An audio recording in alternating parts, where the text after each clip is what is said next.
Hello everyone and welcome back to another Minecraft tutorial. In this video I'm going to show you 5 early game starter farms that are cheap and simple to build. With these farm designs you'll be able to get off to a great start in your world with no need for large amounts of effort gathering resources. These are quick and easy to make farms where efficiency and looks are not our priority. This is all about a fast and effective way to get going in your new Minecraft world. One of the first farms we all build in Minecraft is of course our crop farm, and what you'll usually see is a patch of farmland like this. Now for those of you that have been around the channel for a long time, you may remember this on an old episode of Mythbusting. We had a look at the game code and we did some tests in the Minecraft world as well, and we found out that growing crops in rows makes them grow almost twice as fast. So this is a much more effective way of growing your crops, and this is my first tip for you in this video. Make sure you're growing your crops in rows, and that way they're going to grow faster and you're going to be able to get yourself more wheat, carrots and potatoes. So you can see here we've got a row of carrots, then wheat and potatoes, and the basic idea is to simply alternate which crop is in each row. This will work with beetroots in 1.9.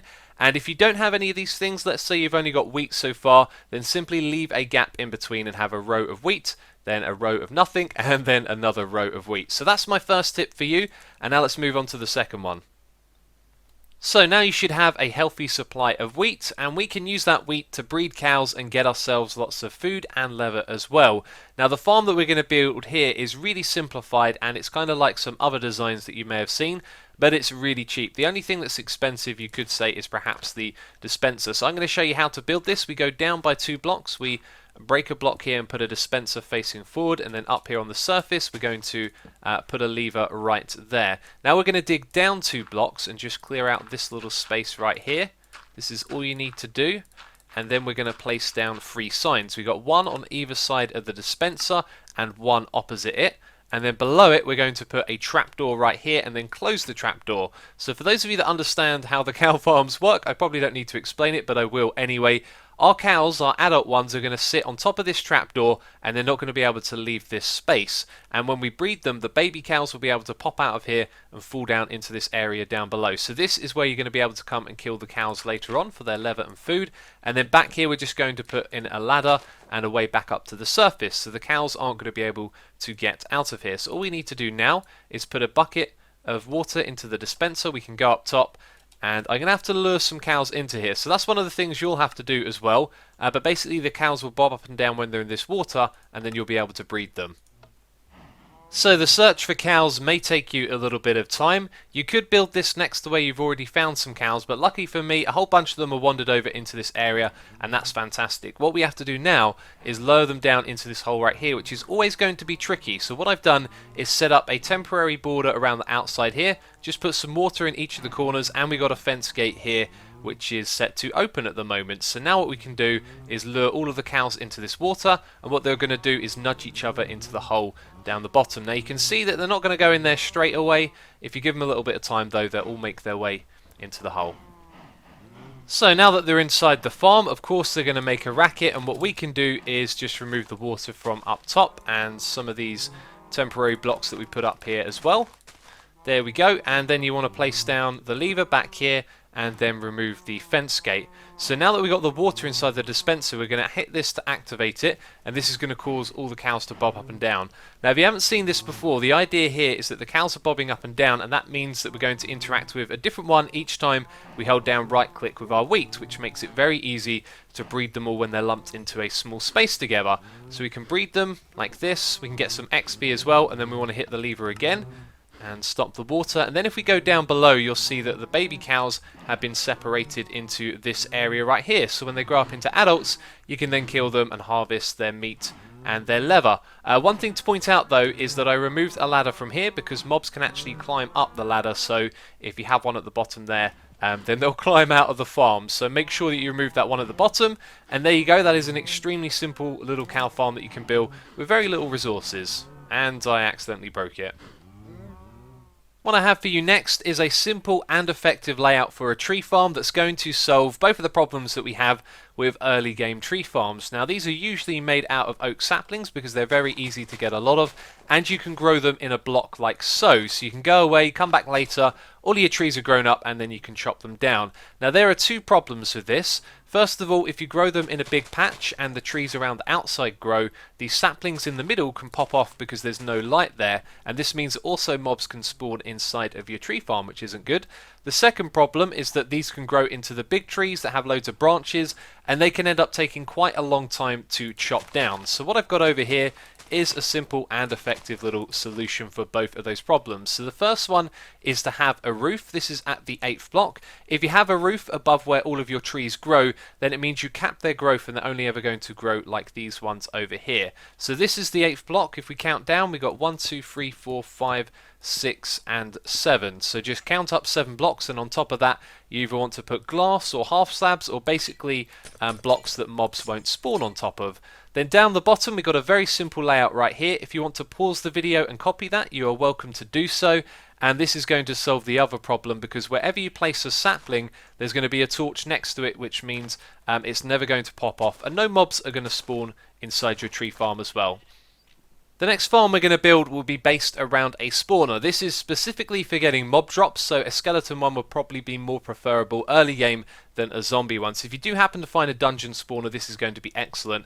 Now, most of the videos you've seen about this before are probably about creating the most efficient farm that you can, digging out all of the walls, building it with the right space, to move these skeletons out of here efficiently. What I'm going to suggest is that this time we do things a little bit different and make things very quick and easy for ourselves. So what we're going to do is plop down a bucket of water in each corner. We're also going to block off the wall over here, and then we're going to push all of the skeletons over to this space. Now, it probably would actually be a good idea to dig down by 1 block, just so that the water goes underneath the skeleton and isn't blocking this spawning area.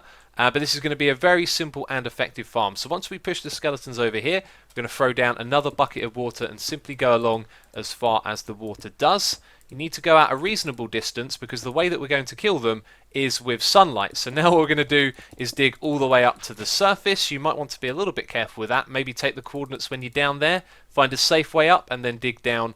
And if you do dig down in Minecraft, of course, always dig when you're standing on 2 blocks like this, and then that means that you can remove one, see what's below, then remove the other. Anyway, if we go all the way down here and remove the torches in the farm, we're simply going to have the skeletons spawn. They're going to make their way over here. It's such a simple and effective farm design. Maximum efficiency isn't always the best way to go when you can build something really quick and simple. And I've made a couple of revisions here. So first of all, you want to have a 2-block drop at the end here, just so when the next skeleton comes along, this one isn't going to nudge them back into the water stream. And I've only been here for a short while, already gathered a fair amount of drops, which is really good to see. And if we head back into here, I've also just put some blocks at the back here. That's because some of the skeletons could get caught behind the spawner. Now, I would highly recommend digging down by 1 or 2 blocks if you got the time, but if not, you can see just an extremely effective way to build a little farm. And of course, the one downside about this one at the moment is that it's only going to work in the daytime. So I'm going to show you a drowning alternative that is very cheap as well. So this alternative to killing them with sunlight is going to be very cheap. What you want to do is place down 3 signs like this, and then dig a hole in the back there, and then place a water source on this block so that it flows backwards into that one. That's then going to pull the skeletons in, and the water above is going to pull them up, and then they will drown. So remove 2 blocks up here, put them both with water, and this one right here as well. So you've got 3 water source blocks above this one, and then the thing is pretty much ready to go. So let me fill this in, and we will see it in action. There we go. So the skeletons go in, they get pulled backwards, they go up, and then the next one follows them up there. They're all going to stack up in a little group at the top, and after a short amount of time they'll start to take damage and eventually drown. So it'd be a good idea to put a hopper down the bottom here to collect the drops as well. So this 5th farm I wanted to include in the video isn't strictly early game. You will require a Silk Touch pick to use this. However, it's so simple, cheap and effective to build, I really wanted to share this, and it is of course an ice tray. Now, if you've seen an ice tray before, you've probably seen them built with pistons and dispensers and redstone and all sorts of fancy stuff. And then it occurred to me that actually this can be made really simply just using blocks, because all you need is a space like this to fill up with water, and then your blocks on the side can have water, and if they've got a block above them, they're not going to freeze into ice. So I've used MCEdit to do a little bit of fancy stuff right here. If we go and update the water, then it's going to spread everywhere and fill up our ice tray. And then slowly this stuff will convert to ice. Now that'll take a long time, and if you're in a snowy biome like this one, which is the ice plains, then it will freeze at any level. And if you go to extreme hills and go above Y90, that's another place where water will freeze into ice. So there's something about this that is just extremely satisfying. But you can see here, all you need for this farm is water down one side and the other, blocks above, and then that can create a big pool of water that will freeze into ice. So let's go across and let's finish harvesting this. All the water starts to flow out. As long as we get all the blocks here, you'll see when we go around to this side and remove all of these, then it can fill right back up again. So that concludes this video of 5 simple starter farms, although not strictly the last one, but there you go. I hope you have found those effective and that they will help you out with your Minecraft experience. If you've enjoyed the video, please do leave a like, and there are some more tutorials on the screen and down there in the description box for you to check out. Of course, the tutorials playlist is full of useful videos like this one, so be sure to check it out if you haven't done already. But that's it from me, so thank you for watching, and I'll catch you next time. Bye bye.